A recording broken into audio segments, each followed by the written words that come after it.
right, my Ghost and Gravestones folks, if you could line up on the boarding line there. Thank you so much. We'll be loading in just a couple moments. It's okay, go ahead. Go ahead. No worries.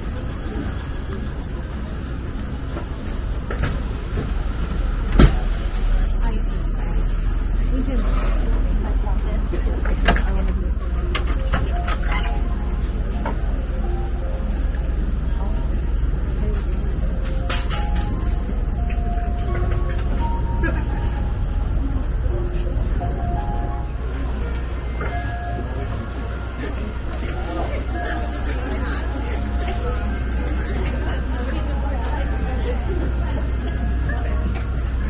Welcome aboard.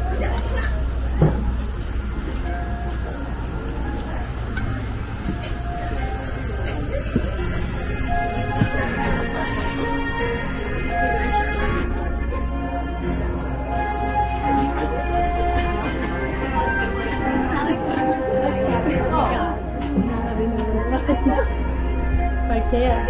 Okay, wait, let me take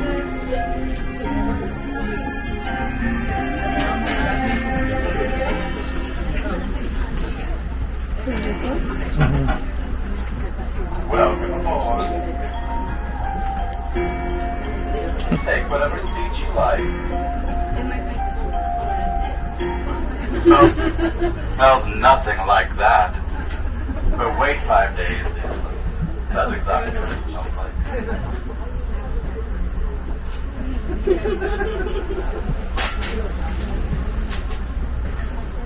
Put out your hands, everyone, and whoever catches Sally here gets a special prize. Okay, you ready? All right. Who's ready to get started on our journey into the unknown? Wonderful. Let's get started.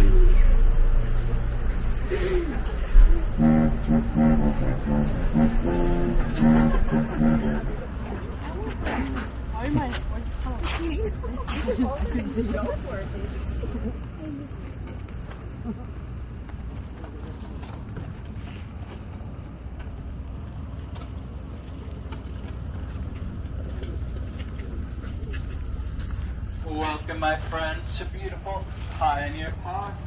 Pioneer Park is quite the lively location during the day. You can witness children playing soccer and people having picnics on the lawn. There's a very popular, and people practicing yoga in the morning, of course. And there's a very popular summer concert series here in the summer where people take out their lawn chairs and blankets and listen to music into the dead of night.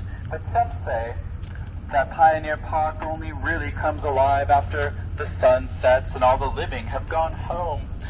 So if you wish to see what I mean, follow me to the back side of the park and meet some of my friends who are permanent residents here.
Okay, we are going to step off the beaten path here. Do watch out for tree roots and gopher holes and use those lanterns wisely.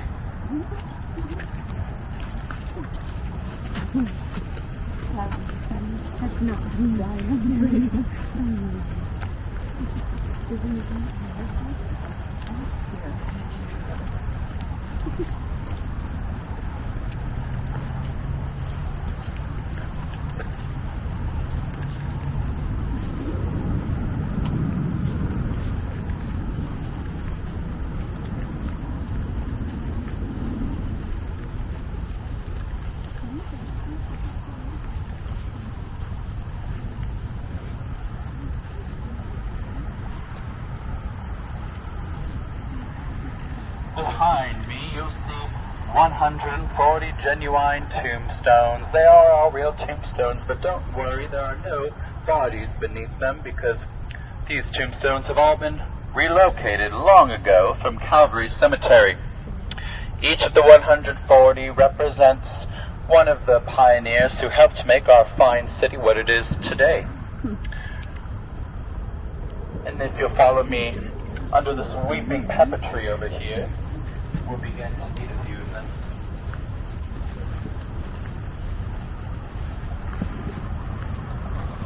Oh, it's the SeaWorld fireworks. I think that means the killer whale is killed again. This far end of the monument here is in honor of the early clergy of San Diego, the most prominent of which is this man here, who they refer to as the last great Padre, but he was not a baseball player. But he was certainly one of the namesakes of our beloved team. Yes, Reverend Antonio Dominic Ubach. He was born in Barcelona, Spain, and he immigrated here to San Diego to serve for a full 40 years as a spiritual leader here. Some of his accomplishments include founding the Immaculate Conception Church, the beautiful white bell-towered church that you saw right across where we boarded the trolley. He began that in the 1860s, although it was not completed until the early 1900s. They ran out of money. But he also founded the Calvary Cemetery, the very place from which all of these tombstones were relocated. Now, he was beloved by all San Diegans because it did not matter if you were a parishioner of his, or if you were a sinner or a saint, or if you were of European or native descent. He would help or provide whatever advisement he could to all San Diegans. He also had a good relationship with the Kumeyaay, the native people of this region, because he was a huge supporter of improving education for native children. In 1907, when he passed away, you'd swear that all of San Diego County came out to Reverend Ubach's funeral. The procession went all the way from Immaculate Conception to Calvary Cemetery. It went on and on for miles. Now let's move to another gravestone. Who can tell me what this gravestone here resembles? Yes, I heard someone say chess piece. I think it more resembles a rook, but some people say it resembles a king. Well, that might be because McCoy here, James McCoy, was the closest thing San Diego had to a king back in his day. This was the era before San Diego even had a position of mayor. Well, James McCoy was born in County Antrim, Ireland in 1821. He made the very wise choice to immigrate to the United States just a few years before the beginning of the potato famine, which he could not have known about, but good choice regardless. When he arrived in Baltimore, he had not a penny to his name because he had spent it all on his passage over. So naturally, the first thing he did was try to get a job. He saw an army recruitment ad, and he joined up. His service brought him here to San Diego, as it does many a member of the service. He finished his service, and then he decided to run for public office. So he ran for county commissioner and won. County commissioner is also known as the tax man. Now, do any of you like the tax man? Yes, historically not a beloved figure. However, McCoy was a different sort of tax man. He was the type to go in court and argue for San Diegans who needed more time to pay off their tax burden. He was even known to reach into his own pocketbook and give interest-free loans to those especially desperate San Diegans. He was so well liked in that position, he decided to run for county sheriff, which was a 2-year position. He handily won that, and he ran for a second, a third, a fourth, and a fifth term. He served a full decade as the county's sheriff. And after that, he still wasn't done climbing the social ladder. He decided to run for state senate, representing District 2, which was San Diego, up in Sacramento, for 2 full decades, before he retired and returned to his beloved San Diego, where he took a wife and they built a home together. That beautiful Greek Revival white home with the green trim that we passed, that was McCoy's home, and him and his wife, they died peacefully at an old age in that house.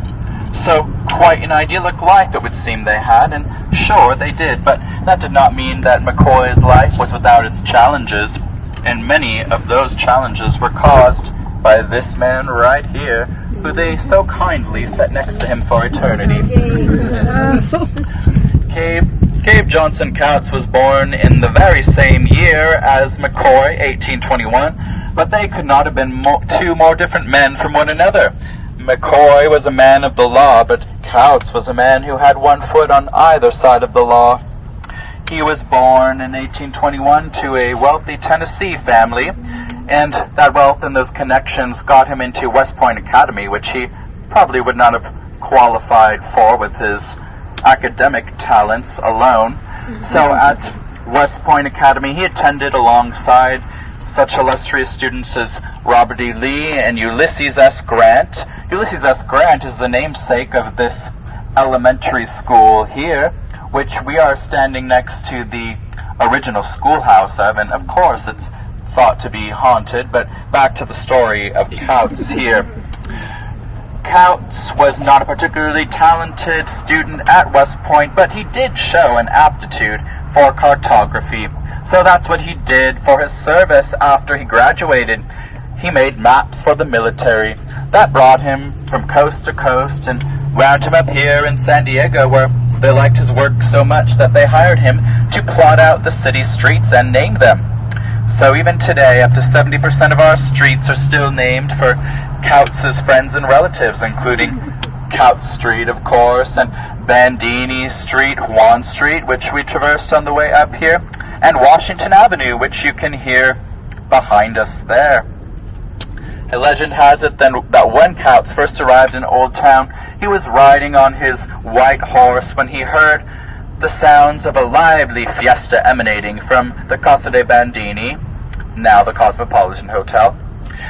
Well, he went to investigate, and he found that it was the 18th birthday party of Isadora Bandini, whose name you could see inscribed here.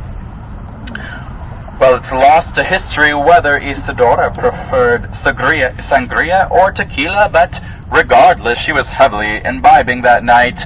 She got woozy and lost her balance and fell down the stairs. She could have been gravely injured were Coutts not there to break her fall. Well, they locked eyes, and some say it was love at first sight. They courted for a year, as good folks do, and it was quite the wedding ceremony. They were, of course, the richest family in the county, the Bandinis, and it was quite the dowry as well. Coutts received as part of the dowry the sprawling Rancho Guajome, which is just north of Oceanside.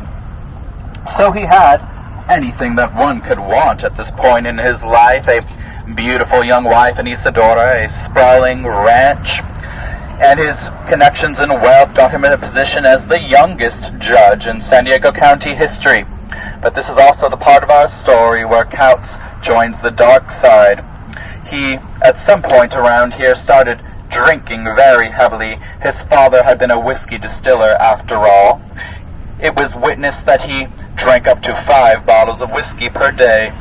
So his behavior became increasingly violent and erratic. It began when he assaulted a couple of Native American workers on his Rancho Guajome property, and he was able to escape any accountability for those charges. They would only escalate from there, his crimes. There was a funeral procession walking just south of the Rancho Guajome, and this was in the 1860s when there was a smallpox scare. And in those days, it was not known exactly how smallpox spread, so bodies were to be burned rather than buried if they had suffered from smallpox. So this funeral party was marching just south, and Coutts accosted them. He said, "You can't bury that man here, he must be incinerated." And they said, "Sir, you don't understand. This was our grandfather. He died of old age, not of smallpox, and he was a good Catholic man. He has to be buried." But Coutts was not hearing this. He asked them again to leave and to incinerate the body. And then he got out his shotgun and several shots rang out. Several people fell to the ground and 2 were left dead. So McCoy he dragged him into court with 2 charges of murder and several more of attempted murder. But of course, being a justice can help you to evade justice, and he was able to escape any accountability for these crimes. So he would live a free man, and his crimes would only escalate from there. There were 2 squatters discovered on the Rancho Guajome property, and do you think that Judge Couts went about the proper legal channels to remove these squatters from the property? Of course not. He riddled them with bullets. So McCoy dragged him into court yet again with 2 charges of murder, and again he was able to weasel out of them and served not a day in jail. Yes, he would live to kill again, and his next crime would be his most nefarious. The foreman of the Rancho Guajome was a man by the name of Juan Mendoza, a good worker by all accounts. But Couts accused him of being a member of the Mexican Revolution.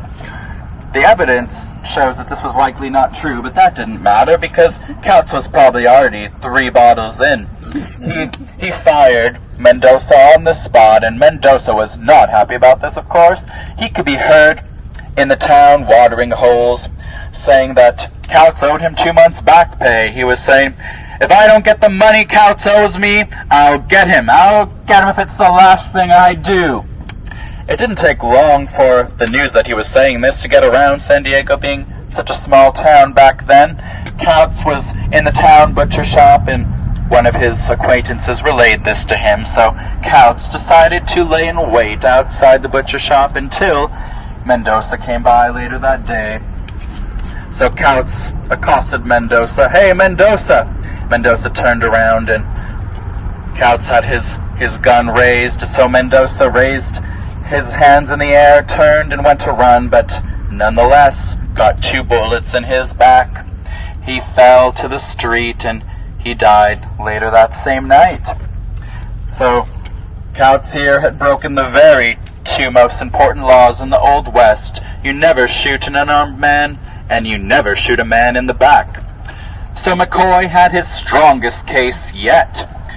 He believed that this was finally the case that would put Couts in jail for the rest of his life, if not get him hanged. But we already know by now that Couts used his resources to get himself a highfalutin Los Angeles attorney and did some legal gerrymandering to get himself a whole year to build a case. So his defense attorney, he developed a novel defense. It went something like this: "Gentlemen of the jury," of course it was only gentlemen back then, "Gentlemen of the jury, I know that you will acquit my client on all counts, because he was only doing what any of you would have done in the same situation. If you had heard a man around town saying that he was going to get you if it was the last thing he ever did, like Couts heard Mendoza saying, well, he was only acting in preemptive self-defense." Do you think the jury bought this defense? Yes, the jury did buy that defense, and yet again, Cave Johnson Couts was able to evade the grasp of Lady Justice. But, not one of us will be able to evade the grasp of the Grim Reaper. And at the age of 51, Couts here died of a violent brain aneurysm, many believe brought on by his extreme alcoholism. Now let's go to one more grave here and meet one more famed San Diego.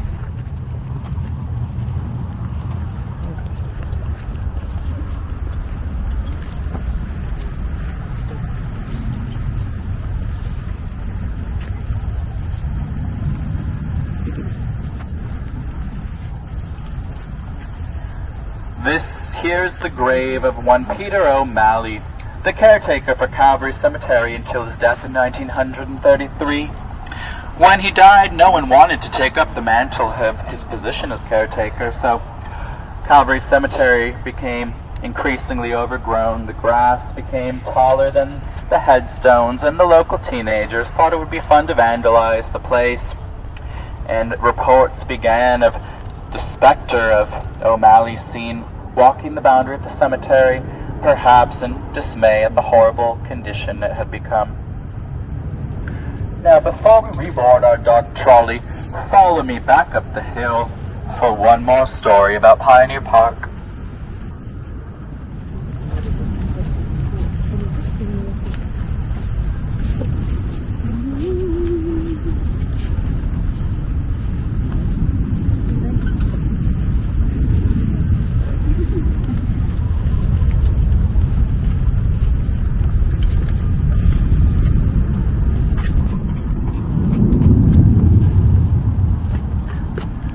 So, of course, you'll all remember when I said those headstones had been relocated long ago from Calvary Cemetery. Well, that is true, but what I neglected to tell you was how far away Calvary Cemetery is. Because Pioneer Park used to go by a very different name. Can you all turn around, please? Behold Calvary Cemetery. We are standing atop 2,000 unmarked graves. There are bodies absolutely everywhere in this park, except, ironically, under those headstones. So you might wonder how such a thing could happen in a civilized society, and the answer is eminent domain. In the 1960s, the wealthy residents of Mission Hills, they started to call this place a blight on the neighborhood. It was so unsightly, and they believed it was lowering their property values, so they petitioned the city to turn it into something more useful. The city of San Diego took advantage of an old California law that allowed the government to seize private property that had been in disuse over several decades. So they took out an ad in the very last page of the San Diego Union Tribune, in the smallest font size legally possible, that said that loved ones of the deceased had 21 days to retrieve the remains of their loved ones and use their own money to relocate them to a different cemetery.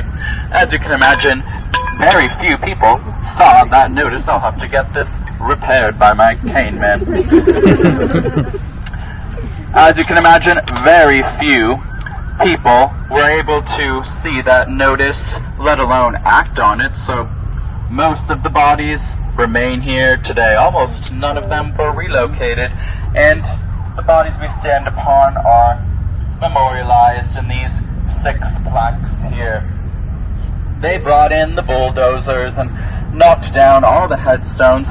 Most of them were put into a crusher and made into a fine powder, mixed with concrete and used to pave Washington Avenue behind us there. So when you drive over Washington Avenue, you are indeed driving over headstones. And as far as the rest of them, they discovered them in a ditch in the 1980s at Mount Hope Cemetery, which is another nearby cemetery to here. And they decided it would be proper to relocate them here in honor of some of the city's pioneers. But those who remained interred here are not happy with this arrangement. There's much paranormal activity observed in this park. There's a wispy woman in Victorian clothing who could be seen walking along the outskirts, the barrier wall, and she causes electrical disturbances in all the houses that she goes by. And you'll notice a pattern that Victorian ghosts do not like electricity.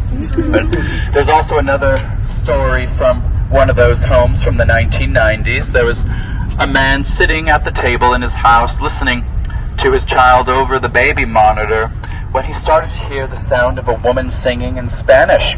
And he thought, well, my wife doesn't speak Spanish, but perhaps she learned this lullaby from a coworker.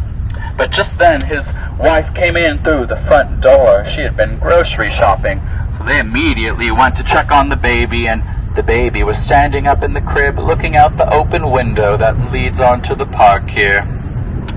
There are plenty of other stories like that about Pioneer Park that we don't have time for, but just a mention that swing set over there. That's a new swing set. There's been several over the decades, but It has been often observed that the swings move of their own accord powerfully, even when there's no wind whatsoever. There's even footage of that. And that bathroom right there, many of the Ulysses Grant students refuse to use that bathroom, for they report that a small boy lives in the boys' restroom, perhaps eternally waiting to be picked up from school.